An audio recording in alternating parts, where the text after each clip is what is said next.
শাবাত তার পোস্টে লিখেছেন, আল্লাহর কসম করে বলছি, আমি একজন সাংবাদিক হিসেবে আমার দায়িত্ব পালন করেছি। গত 18 মাসের যুদ্ধে প্রতিটি মুহূর্ত আমি জনগণের জন্য উৎসর্গ করেছি। সত্য প্রকাশের জন্য আমি সব ঝুঁকি মাথা পেতে নিয়েছি। আমি উত্তর গাজার ভয়াবহতা মিনিটে মিনিটে নথিভুক্ত করেছি। তারা যে সত্যকে কবর দেওয়ার চেষ্টা করেছিল তা বিশ্বকে দেখানোর জন্য আমি দৃঢ় প্রতিজ্ঞ। এবং অবশেষে গত 18 মাসের ক্লান্তি শেষে এখন আমি বিশ্রামে আছি। আমি এই সব কিছু করেছি ফিলিস্তিনিদের স্বার্থে।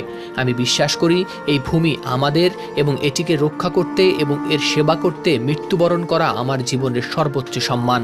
আমি ফুটপাতে, স্কুলে, তাঁবুতে যেখানেই পেরেছি ঘুমিয়েছি। প্রতিটি দিন ছিল বেঁচে থাকার লড়াই।